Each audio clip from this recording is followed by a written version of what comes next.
Welcome, everybody.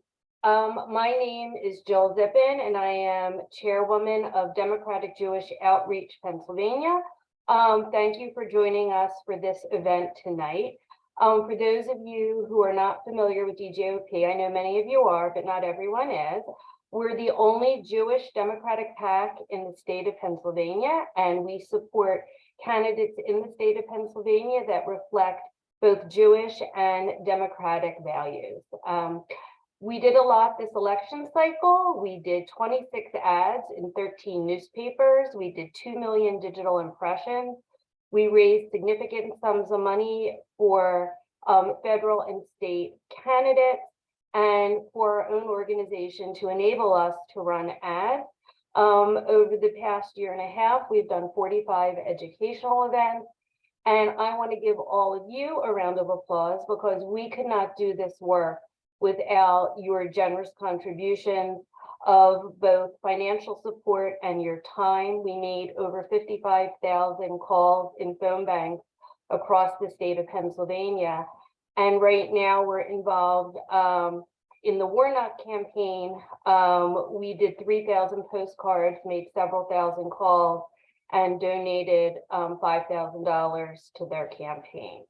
So thank you for helping us, and thank you for being here tonight. I just want to give a little shout out to Marla Tobe Werner and to Evan Myers and myself, who are on the inaugural committee for the Josh Shapiro inauguration.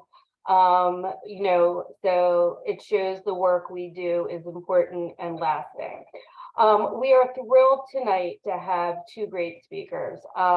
We have State Senator Sharif Street and Professor Michael Berkman.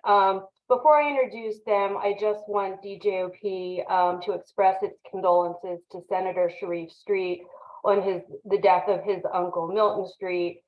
He was well known in the state, and our condolences are with you, Sharif. So Sharif Street was elected to the PA State Senate in 2016, and he represents North Philadelphia, Nicetown, Roxborough, Germantown, East Oak Lane, that area of Pennsylvania. And he graduated from Morehouse College and Penn Law School, and he served as president of the Penn Democrats.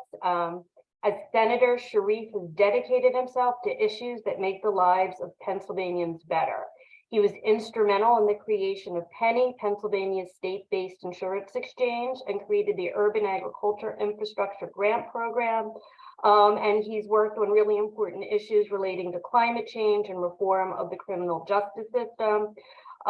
He supports affordable housing, a safe and economically secure Pennsylvania. Most importantly, in 2018, Sharif was elected vice chair of the Pennsylvania Democratic Party, where he helped oversee Democratic victories in the 2018 midterms and the election of President Biden in 2020. In 2022, Sharif made history when he was elected the first Black chairperson of the Pennsylvania Democratic Party during Juneteenth weekend. And Sharif is the father of 5 children and lives in North Philadelphia with his wife, April. And the other speaker we have tonight is Professor Michael Berkman.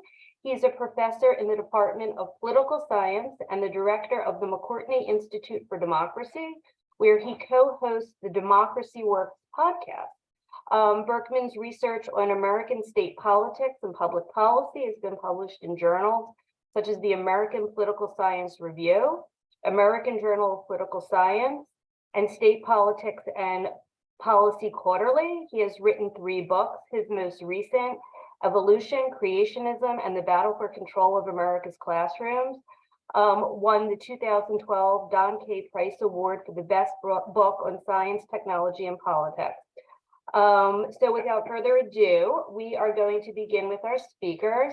I'm going to give State Senator Sharif Street the floor. Can you give us a little bit of sense about what happened this last election cycle, what you think is important, and what Pennsylvania is going to look like going forward? One, Jill, thank you for the work that you and the Democratic Jewish outreach program have done. I mean, really, it's incredible work, and it was meaningful, and it mattered, and it changed lives. A little synopsis of Pennsylvania Democratic results in Pennsylvania in 2022. We're very proud of the work we've done, and you all are sharing those victories. First, as everybody knows, Josh Shapiro was elected governor with overwhelming results, crushing Doug Mastriano and rebuking probably some of the most divisive and hateful politics we've seen in America. But John Fetterman also won with big margins, also pushing back on extremist politics. Everybody saw that, but the part of that doesn't begin to tell the full story, because we now have a majority of Democrats in the Pennsylvania Democratic in the congressional delegation from Pennsylvania. We have 17 members. We lost a seat. We went from let's go back a few years ago. We had 13. Out of 18 members, we had 13 Republicans and 5 Democrats. Then the courts drew a fair map, so we went to 9 Democrats and 9 Republicans. Then we lost the seat, maps were redrawn, still pretty fair. And now we have 9 Democrats and 8 Republicans. Democrats won all the battlegrounds races, including holding the Connor Lamb seat. And that was big. No one expected that. Well, but we always knew at the Democratic Party that if we executed properly, we could do it. The pundits also didn't give us a chance of winning the state house. We now have a narrow 1-seat majority in the state house. Probably won't take over. We may not take over with the Democratic Speaker in January, but certainly will occur after the special elections. And the reason for that is Austin Davis, DeLuca died. Austin Davis and Summer Lee, who are Democratic legislators, won Lieutenant Governor and Congress respectively, but those are all safe Democratic seats. And at the conclusion of the special election, we'll have a Democratic majority and a Democratic Speaker. Joanna McClinton will make history as the first woman to be Speaker of the Pennsylvania House of Representatives. And we like to point out that for all those Republican men that were trying to take away women's rights, will now have to say, "Madam Speaker, may I address the body?" And we think and we picked up seats in the state Senate. We went from 21 to 22 Democratic seats. But important about that, we did not lose any seats, and we actually gained a seat. So we made inroads there. And with the state Senate, only half of the body was up. So that was really important. Look, we are well poised we now have 2 Democratic U.S. senators in Pennsylvania, a Democratic governor, a majority of Democrats in the House, and we're only 3 seats away from taking over the state Senate. This is the strongest the Democratic Party has been in Pennsylvania in a very long time. If you want to know why, I think it was we worked hard. We kept people's values in front of us. We didn't deviate too much into the extremes in the way the Republicans did.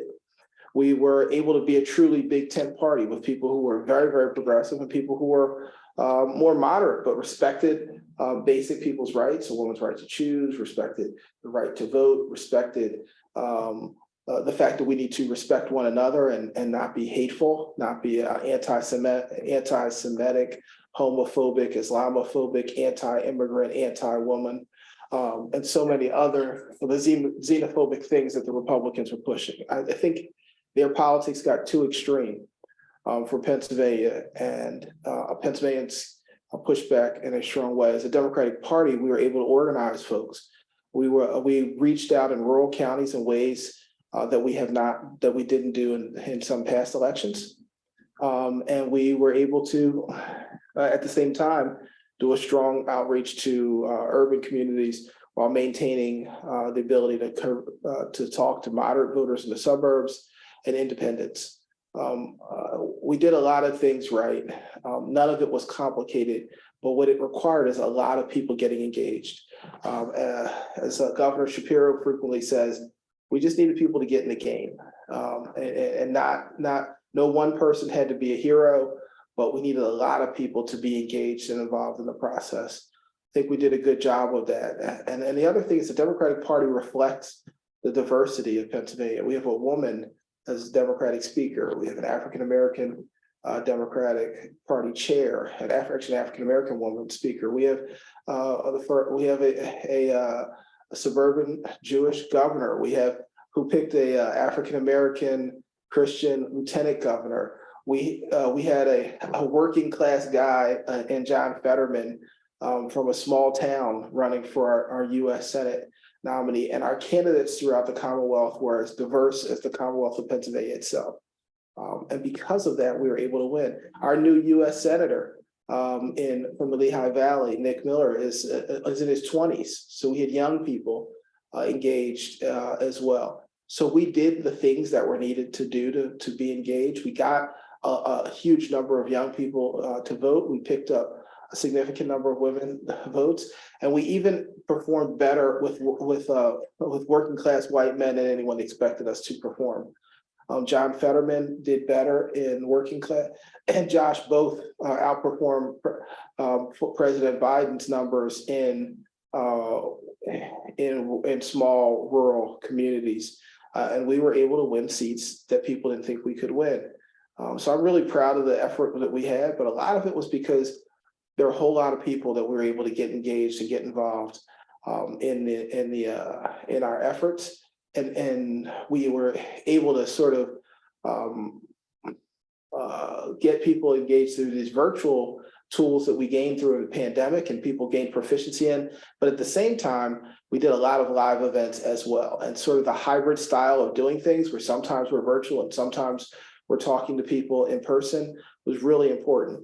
And finally, we had a robust vote by mail campaign, some of which was people actually using the postal system in some areas where that was really helpful. And in other places, it were people who were going down and voting in the early voting centers. All of this was really helpful. All of it was important, and all of it bodes well for the future. We're developing a template where I believe we can consistently win. But we win because we respect people's rights, we respect one another, we maintain that we're a big party, we stand up for our values while being inclusive of people from various walks of life. I think that is the solution. In the process, I think we are helping to make the Commonwealth and the country a better place. I agree. Thank you. Michael, do you want to give your comments, and then we'll get into some Q&A? Sure.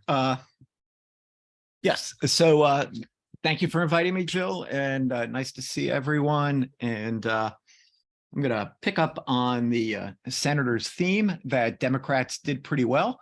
And I'm going to kind of broaden it out a little bit and look at the country at large, and then end by talking a little bit about protecting democracy going forward. So yes, Democrats did very well. They defeated almost every election denier that was running for an office that would have given them control over elections. So Secretary of State, Governor's office, Attorney General's office. There was limited damage in the House. It could have been much worse. And Kevin McCarthy's majority is very narrow, and it's going to be very challenging for him to manage, even if he were a much stronger speaker than I suspect he's going to be. He has within his conference some very extreme members, and at the same time, he has, I believe, something like 12 members that were just elected in districts that Joe Biden won. And so they're going to be in a tough position balancing both wings of that party going forward. Of course, the Senate is in a very strong position to get to 51 seats, and the difference between 50 and 51 is quite dramatic and important because it means that Democrats would have majority control within the committees as opposed to split control. I think that means that it's going to be much easier for them to get judges through, which I think is going to be the main objective of the Democrats in this session. And it means that it will be much easier for them to get subpoenas through too, if that's what they're looking to do. I think some of the most impressive victories for the Democrats, though, were at the state level, as the senator was talking about in Pennsylvania. The Democrats won multiple state legislatures and overall lost only 22 seats.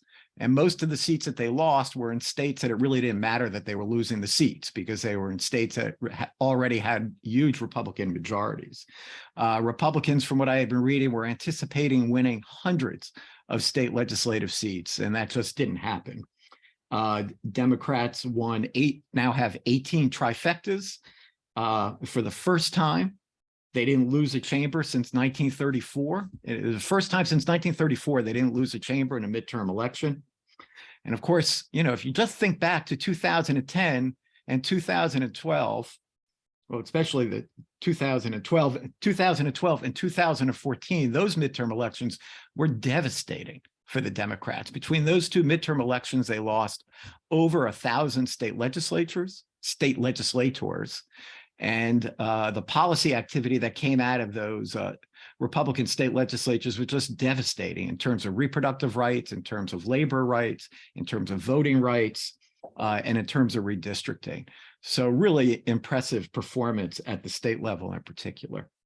I think when the dust settles, we've really been able to look at the data, we're going to see that Democrats did particularly well in states like Pennsylvania, where Republican extremism was clearly and most obviously on the ballot. That we're going to find that there was higher turnout in general for Democrats in states like this, and for young people in particular in states like this. Where not, I think it was a more normal midterm, where Republicans showed some real strength, where they demonstrated that issues like border and crime are still very difficult for Democrats to counter. And there continues from the 2020 election to be a drop in support from minority voters, and turnout in some of the Democratic cities, including Cleveland, Philadelphia, and Chicago, seem to be down from the last midterm. But for the most part, in states where extremism was most clearly on the ballot, and by that I mean states where electing these extremist candidates was most likely to change the status quo on abortion rights or change the status quo on democratic elections, Democrats did extremely well. So I'm talking about places like Arizona, where electing the Secretary of State there or the governor would have had very serious consequences for elections, or states like Pennsylvania, where electing Mastriano would have had very devastating consequences for reproductive rights, potentially. Democrats had their strongest performance. Now, these are two issues that are not going to go away. I don't expect the right to life movement, right to life legislators, the right to life industry to declare victory and just go home. What we've seen in the past is that every time the courts change the floor on abortion policy and what it is that states can get away with, they legislate like crazy. And so I expect that we're going to see quite a bit of legislative activity in the states in both directions. And so I guess the question going forward is going to be whether or not the kind of energy that we saw in this election around the abortion issue is going to persist for Democrats going forward. And perhaps this is an inflection point, and it really might. The defeat of election deniers was very significant and led everybody in this room, I think, to have a justified large sigh of relief. Jennifer Rubin had a column in the Washington Post today asking whether we're witnessing the last gasps of the MAGA efforts to undermine elections. I respect her and take note that she thinks so, but I think it's a little bit early to say, and that organizations like yours that are interested in protecting democracy should be focusing their attention on the states going forward. So, for example, what we're seeing in Arizona right now, with the county refusing to certify election results, a county that the Republicans won, refusing to, Kari Lake won that county, but refusing to certify election results. So to Jennifer Rubin, it's a last gasp. I'm not sure it's not just one example of what we're going to see more and more of going forward.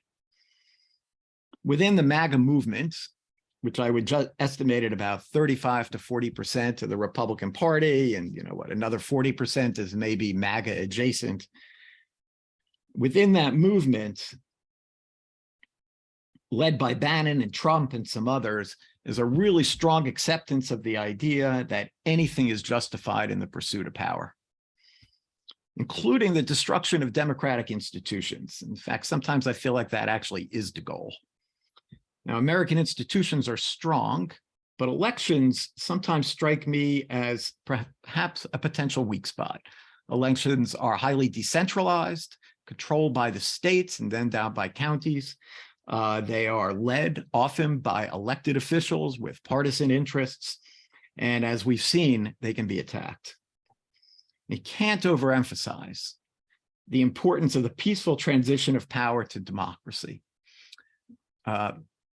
Studies of countries over time shows that where elected officials refuse to concede when they clearly lost a fair election often leads to violence, just like it did here on January 6th. That was not a one-off. Elections are a primary target right now for anti-democratic forces in the United States. There are efforts to control the machinery of elections, the constant challenging of results, the calling for extra-legal audits and recounts, storming and intimidation of public meetings and vote counting, something that Roger Stone taught them in Broward County back in 2000, and the propagandistic effort to infect the public with the belief that elections can't be trusted, that there are conspiratorial efforts to negate their votes. This is all serious stuff, I think. And I have no reason really to believe that it's all just going to go away. And these people are seated now throughout the Republican Party. So even though they lost many of these high profile positions, they're still within the local party organizations, they're still within the school boards, which are the farm teams for, traditionally have been real farm teams for Republicans, increasingly within local and county election boards, and they're within the state legislatures, which, depending how this court case of Moore against Harper goes on the independent state legislative theory, could have significantly more power over elections and redistricting going forward. So my point in all this is that democracy continues to be at risk and will be for many years to come. And so this is not a time to rest on democracy. One question going forward, I think, will be whether or not Democrats and independents will continue to vote to protect democracy. You may remember there was a poll in the New York Times maybe a week and a half before the election, which seemed to clearly suggest that people were not going to vote on the basis of democracy. That was the takeaway from that front page poll. What strikes me there is that it might be part of the problem of assuming that issues like democracy and abortion were going to be the same throughout the country. They're not. They're going to matter where it was really on the ballot. And so I think it was missing some of that. But I thought that poll was also consistent with a lot of experimental research that's been done in political science, that people don't often vote on the basis of democracy. But, you know, there's anecdotal reason to believe that maybe they will. They clearly did in this election. Arizona defeated a voter ID referendum motion in this most recent election. There were a few years ago, there was an important bipartisan vote in Florida to restore felon voting rights. There have been votes to adopt independent redistricting in states. So people will vote on the basis of democracy, it appears, so long as it can really be put into clear relief for them. That's going to bring me to my question, right? It's a good way to segue into a question that I have for Sharif. Josh Shapiro won by 14 points. It's a huge win. Do you think that win is because of the extreme anti-democratic viewpoints of Mastriano, which made him an unusual candidate and that he was one of the most extreme candidates running? Or do you believe there were other reasons that went into Josh Shapiro's win in Pennsylvania? Well, look, I think the size of the win was a combination of those factors. Look, Josh has consistently run as the strongest Democratic vote getter, having gotten more votes than our presidential nominees, Democratic nominees in both 16 and 20. So that was a factor. He was a strong candidate that had a centrist positions that reflected the values of Pennsylvanians. He had a strong record, and that helped. But Mastriano was extreme on so many issues. Yes, he was extreme. He was an election denier. He was January 6th, but it went well. But Mastriano's extremism went well beyond that. He talked about, he was extreme on abortion rights, claiming that even in the cases of rape, incest, or the life of the mother, he he wouldn't allow an abortion. I heard pro-life voters tell me that if you will let the mother die, that's no longer a pro-life position. It's not pro-life to let a woman die. And so he even lost some pro-life voters. He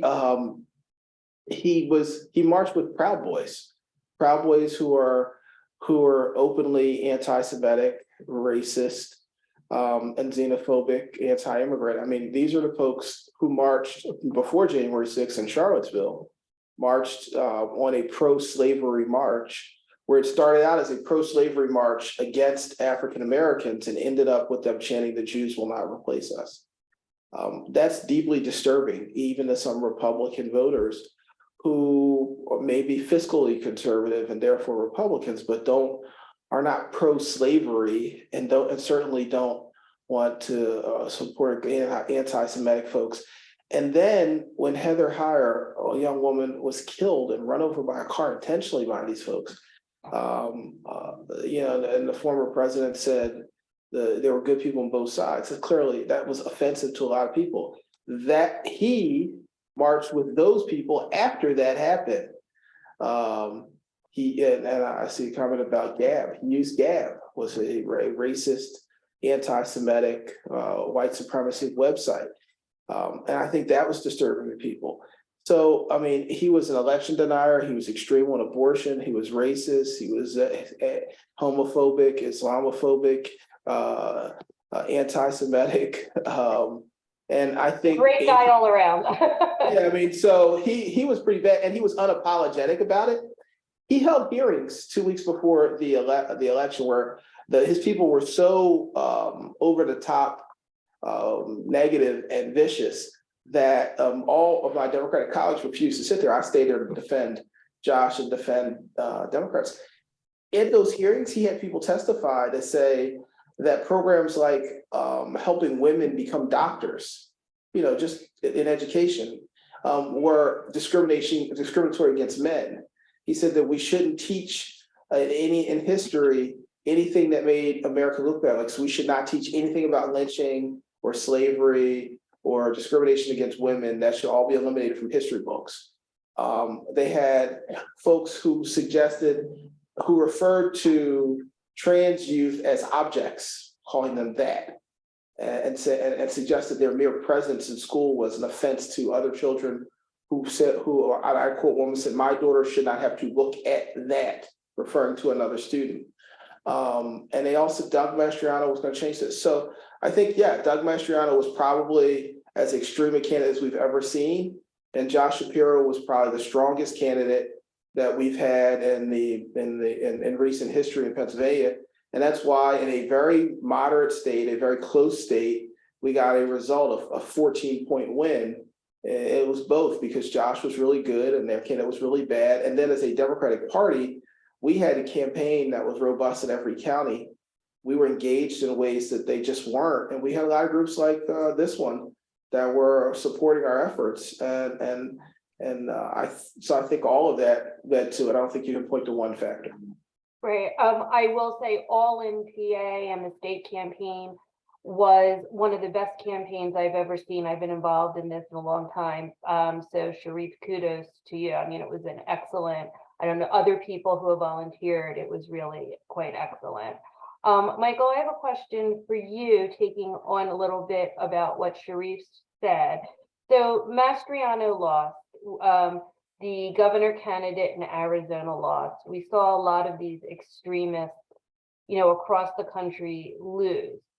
Do you think they will seek to run again in a state like Pennsylvania where the Democratic Party crushed them and they did pretty poorly in many other states as well? If you look at even a state like Michigan, there's control of the House, the Senate, and the governorship. They held their congressional seats.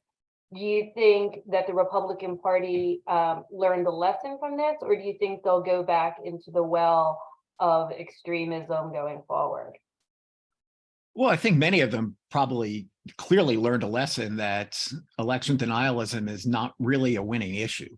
But that doesn't mean they're going to move away from it because they're stuck with Trump. And so to the extent that Trump is the dominant voice in their party, they're going to have a hard time running away from it. Whether these guys run again, I mean, some of them are just, usually when people lose like that, they're damaged goods and they're out. But, Trump has lost 3 times in a row now, and he seems to manage to keep on coming back, and they're having a hard time getting rid of him. So recently, I think the Oath Keepers, the head of the Oath Keepers was found guilty of seditious conspiracy.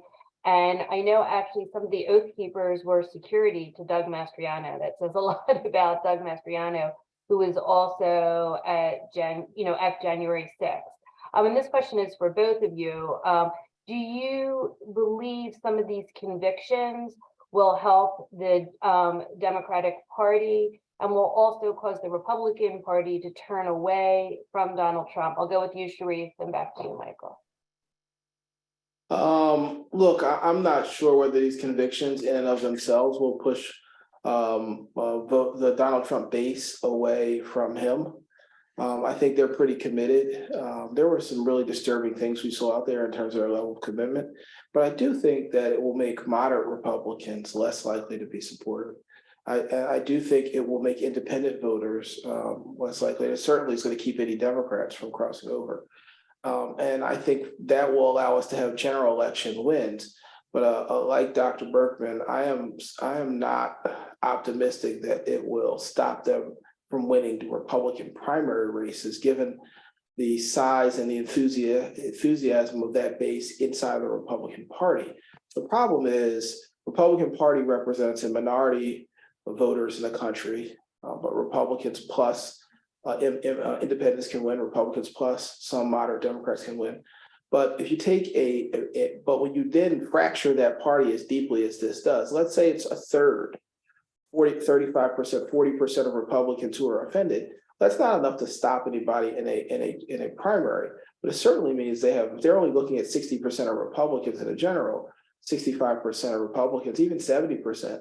It makes it very, very difficult for them to ever win statewide elections, and it makes it even with maps that are drawn in a way that favors Republicans, it'll make it difficult for them to hold on to legislative majorities because they have a shrinking. They have their base is a shrinking portion of the overall electorate. And so, in relation to voting, what new strategies did the Democrats deploy in rural parts of the state that they may have not done in the past, which helped, particularly in Pennsylvania, to win? Sharif, and then we'll go to Michael.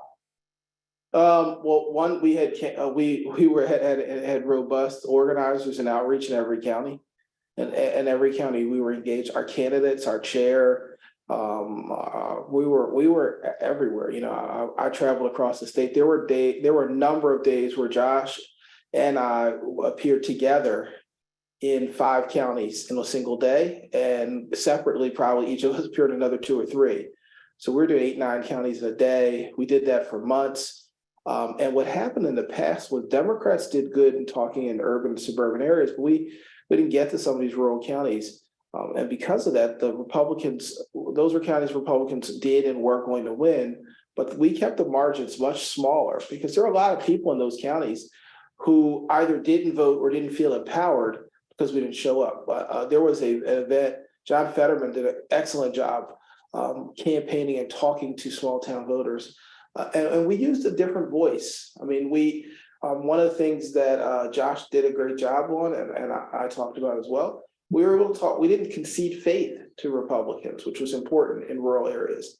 We didn't, I reject. Josh rejected.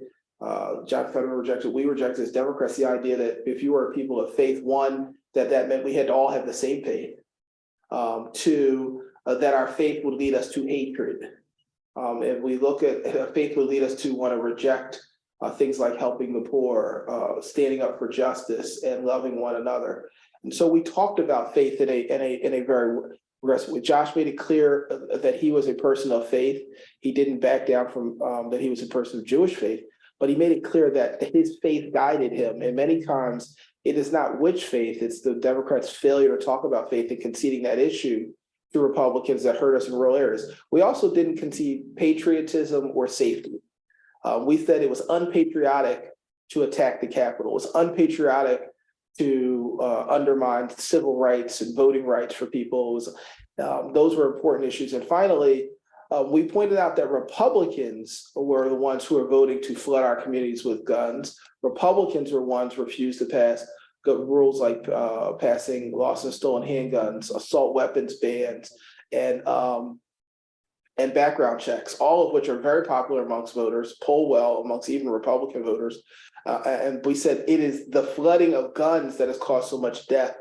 And we didn't concede and weren't apologetic about Democratic policies. We actually said it was the failure of Republicans to allow our Democratic policies to be enacted that in part was causing the level of violence we were seeing. And I think that was important.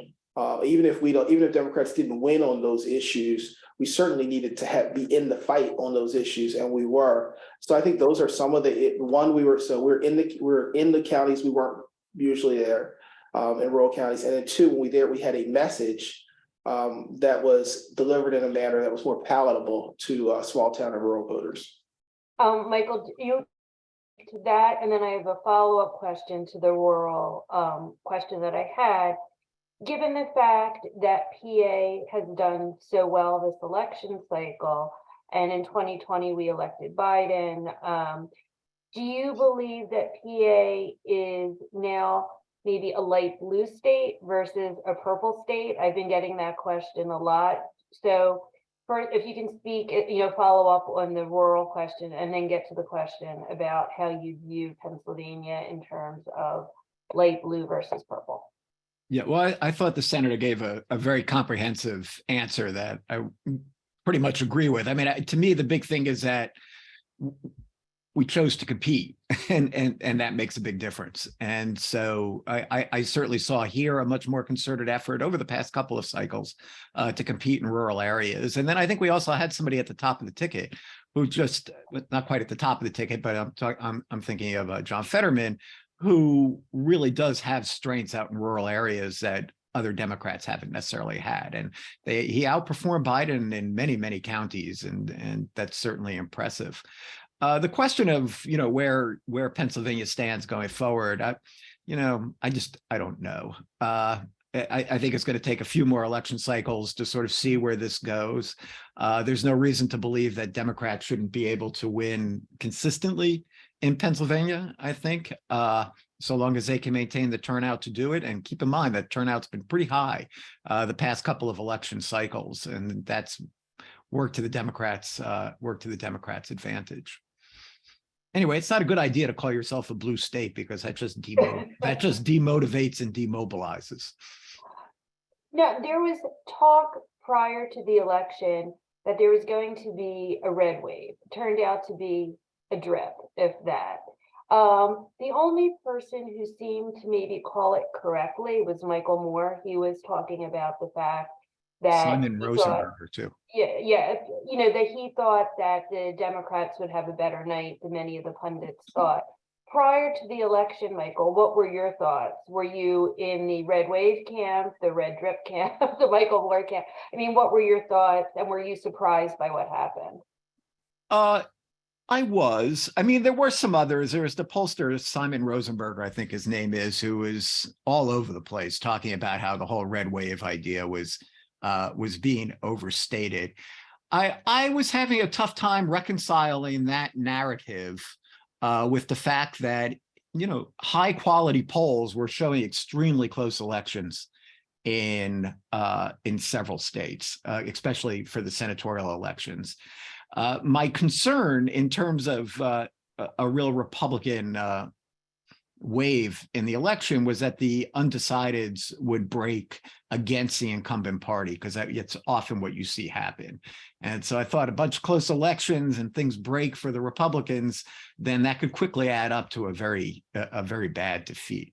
However, I have felt since the Kansas abortion referendum over the summer that a lot was being missed about how the abortion issue was going to work in certain states. And I think there was a tendency to try to look at this nationally. So, oh, abortion's going to matter across the whole country, and then it's not really showing up in the polls, and so maybe it's not going to make that much of a difference. But where it mattered, I mean, where abortion was really on the ballot, you saw a very strong Democratic performance, and I think we shouldn't have been surprised by that. Really going back to that Kansas referendum over the summer. And there were a few other instances too, where you could really see that working. So I'd like to say I predicted this, but I never predicted correctly. So no, I wasn't that optimistic. It was a very positive election cycle for Pennsylvania, but one of the things that we heard, not just in Pennsylvania, but in other areas too, that in cities, the vote was down, even though we were able to increase the rural vote. So I'm going to go to you, Sharif. Why do you think that's so? And then we'll go to you, Michael. Not just in Pennsylvania, but all over the country too. Well, so what happened in Pennsylvania, and I'm not as well versed in the rest of the country. I was pretty narrowly focused on Pennsylvania. What happened was the urban vote was down as a percentage of total vote, in part because there was more total vote. I think that was one factor, but there is something else to it that there were issues, and we didn't have as many competitive local races in urban areas. So you essentially have. So in places where you had more competitive, where you had a lot for voters to go on, not just the top of the ticket, but down ticket races that helped drive turnout. So for instance, in Allegheny County, where you had two congressional districts where people were really fighting it out because of the vacancies, that caused enhanced turnout. In Philadelphia County, most of our state legislators and our congressional members were safe, so it was just the top of the ticket, which was going to require us to vote. The other thing is, when you're dealing with communities where there is a philosophy that has advanced in the Democratic Party, because we've had so many gains and so much success amongst suburban voters who are adjacent geographically to urban voters. That we've forgotten some of the basic lessons, and I think there's some damage done by what happened with Obama. Barack Obama was a special moment for people of all walks of life. He's a special guy, and you got people to come out in ways that they wouldn't normally do. Didn't care about who was talking to them or how much money was involved. And then we got back to normal candidates, even really, really good candidates like Josh Shapiro and John Fetterman.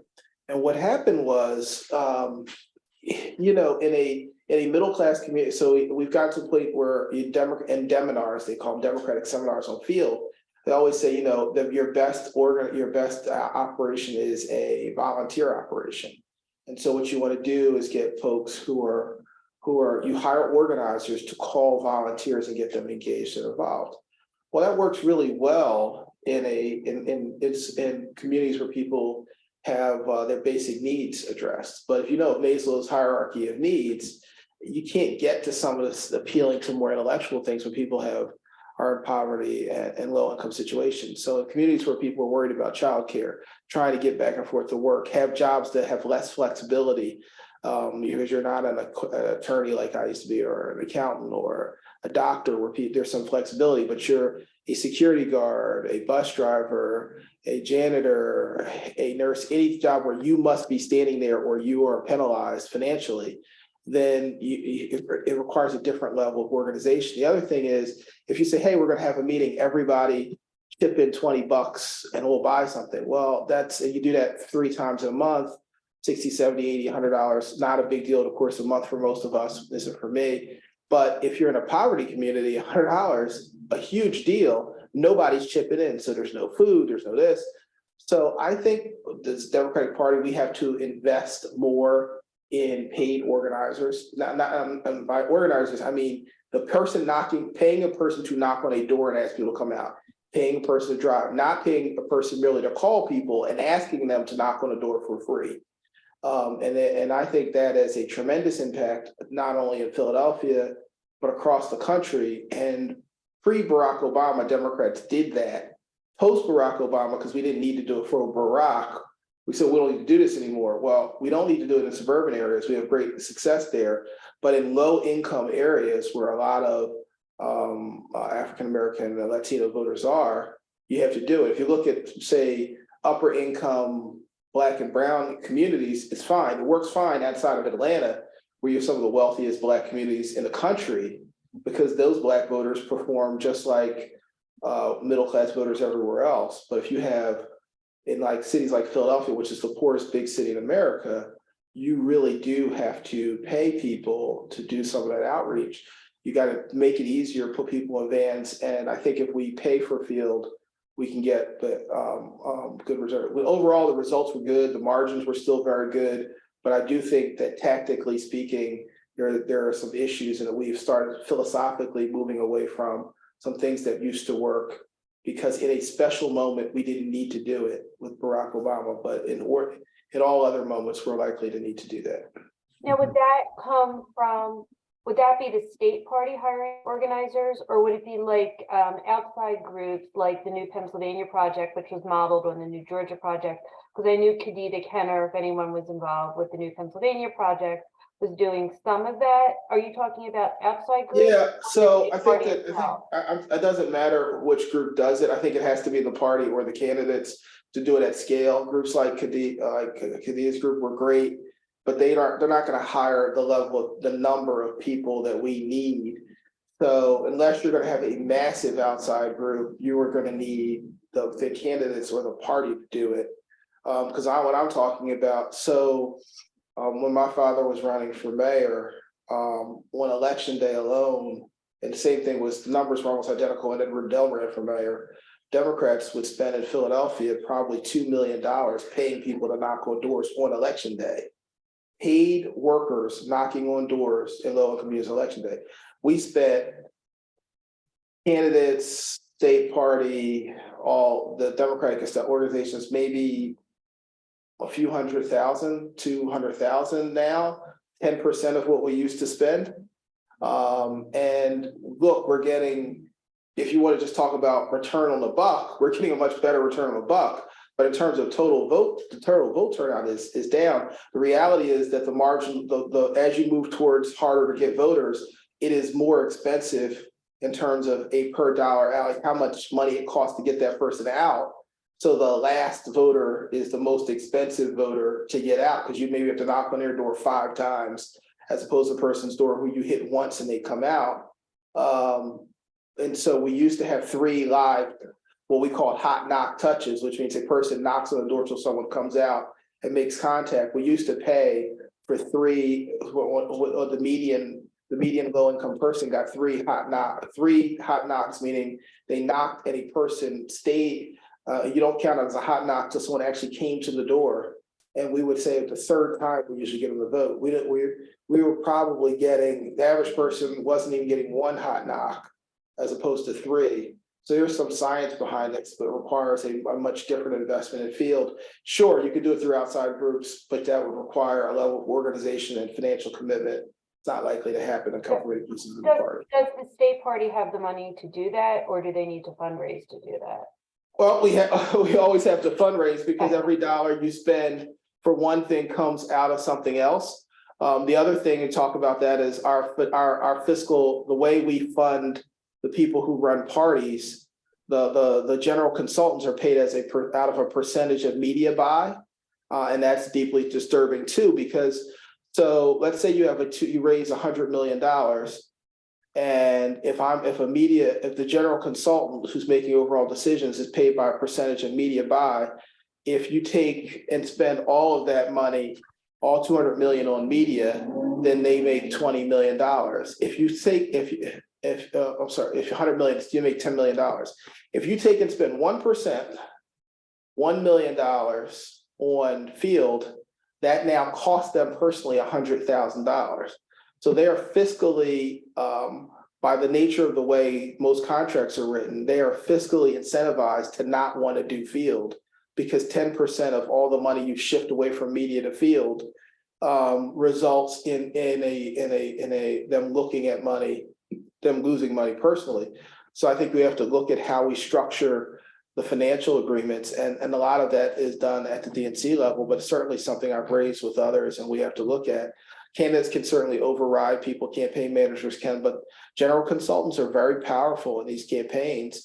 And if they're all pushing against field expenditures, it's problematic. So I think we have to disaggregate the media spend from the compensation packages for the general consultants. Maybe the media consultants can be paid in that way, but general consultants should be paid compensated in a different way. So I think that factors into it, and I think it's a problem nationally. But there's certainly solutions, and I'm not the only one talking about this, but this is certainly something that's very important going forward. That's really important and really very interesting too. Michael, do you have thoughts on this rural-urban divide and the, not just outside of Pennsylvania, there was a lessening, it seemed, of some of the urban. Do you want to speak to that too? Yeah, so I just learned a lot in that answer. So thank you. I learned a lot as well. And so it makes sense to me because voter contact is important, as everybody I think here knows, and that would make sense. I also wonder sometimes, I mean, just taking a little bit more of a broader view of it, if all the focus on the suburbs for Democrats and recognizing that that's where these elections are going to be won or lost means that they're not spending the kind of attention that they need to on urban areas. And I also wonder, just in a sort of longer term trend, increasingly, and in every election now, we're seeing this education divide, and where college educated voters are going Democratic and non-college educated voters are going Republican. And I think that we should expect to see that extend into different racial groups over time. And we're starting to see a kind of whittling away of Democratic support among many different minority groups. And I think a lot of it is probably driven by whatever it is that education is picking up as a variable. And I think it's not really fully understood why it is that college educated voters are going one way and non-college educated voters are going the other. Although I'm sure everybody here has their own theory about why that is. But that could be something that's going on behind here too. And I think that's a lot of what's behind the urban rural, or certainly the suburban rural kind of split that you're seeing in many of these elections. Yeah, I would just to piggyback one final point on Dr. Bergman's point. I think, look, he's right that there's an urban, but I think some of it is philosophical. But when it comes to urban voters in sort of inner cities and the immediately adjacent suburban partners, it's not so much philosophy, but it is the fact that the Democratic Party has focused so much on suburban that our approach and our style of campaigning is now putting us in a place where we are now not doing the things mechanically it takes to get urban voters out. One of the things that was sort of interesting for me when we approached rural voters, sort of turning this whole thing on its head, was the mechanics of organizing rural white voters was very similar to the mechanics of organizing inner city poor Black voters that I was used to. And so as we're seeing diversity in the leadership across the senior leadership of the Democratic Party, and I had similar conversations with Jamie Harrison and our DNC chair out of South Carolina, Joanna McClinton. I've shared this.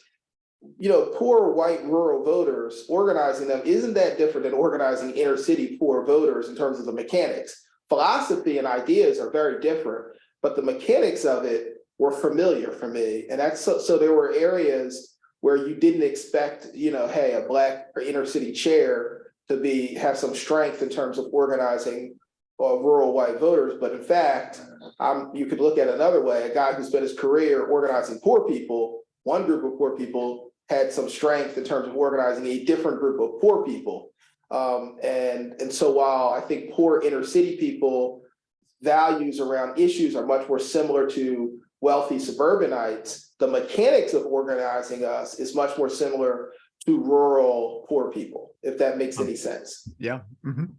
It does. I think the, Mhm. also the kitchen table sort of issues, economic issues, work issues, holding to job issues, child care issues, they traverse that urban-rural divide. People in rural areas have the same economic issues and concerns and difficulties, and that does make sense. I have one last question because we're approaching 8 o'clock. I could do this for another hour. I've learned so much in the Zoom myself. I hope all of you have as well. So on this Zoom, we have really strong supporters and active Democrats. There are people who have made calls and donated and done all sorts of things. I like to say it's always election season because there's always another election around the corner. And 2024 will be here before we know it, and there's elections, municipal elections in between. What should Democrats and supporters that we have, what should they be doing between now and 2024 to make sure that Pennsylvania stays blue, to make sure all these House seats we won, like Susan Wiles, which we weren't sure we were going to win, or Chris Deluzio's and Matt Cartwright, that we pick up even more, House seats. We have Senator Casey up for election, and we're going to have more state Senate seats. What should we be doing? I'm going to go to you, Michael, and then I'm going to go to you, Sharif, to close Ooh, out. I was hoping you'd go to him first.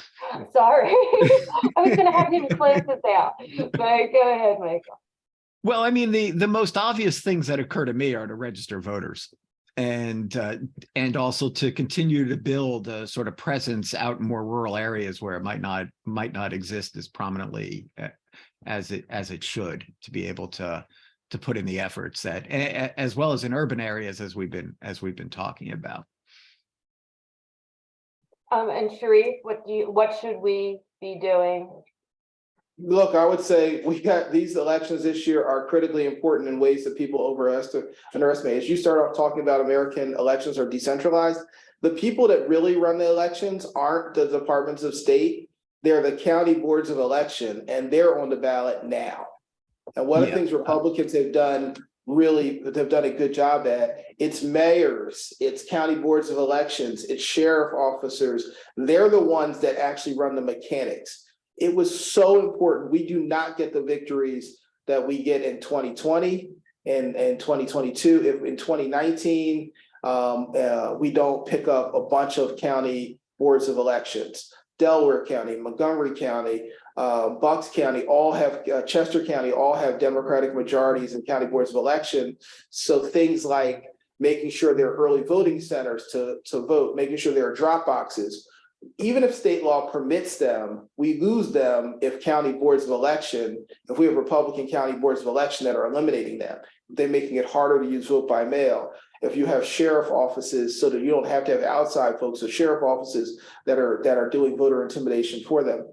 Though the mechanics of our elections happens at the local level. It is investment in election infrastructure for machines and all of that are made by mayors and county commissioners. And if you don't have mayors of Philadelphia and Pittsburgh, if you don't have county executives in Allegheny County, if you don't continue to win those, Josh Shapiro himself came to prominence, not if he was a state rep, but really when he was the chair of the Montgomery County Commission and he modernized the Montgomery County.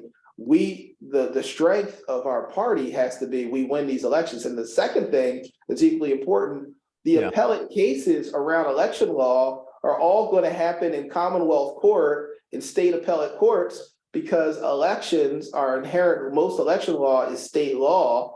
Those appellate judges are on the ballot this year as well. So both the people who are going to run the elections, the local officials and county officials, and the judges that are going to hear the appeals are on the ballot now. So if you're concerned about election denying, you're concerned about the mechanics of election, guess what? There will be I guarantee you right now, the Trump organizers are trying to win county boards of elections so they can decertify machines, so they can not count voters, so they can throw out ballots before they even get to the state party.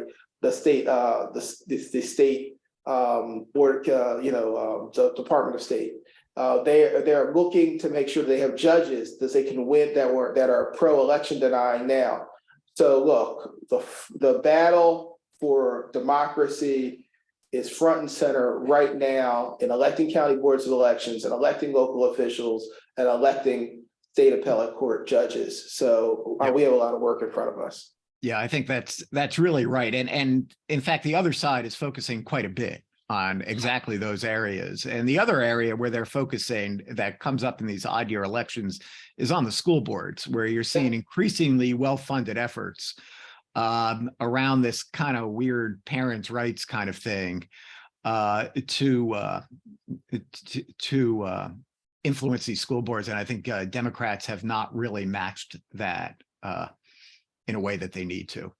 Yeah, Virginia, we lost Virginia's governor's race because of all of the stuff we're talking about right now. Glenn Youngkin focused on school boards, he focused on county boards of election, he focused on local elections, and those officials were the ones that created the infrastructure for him to win the governor's race. Virginia's not that different than Pennsylvania.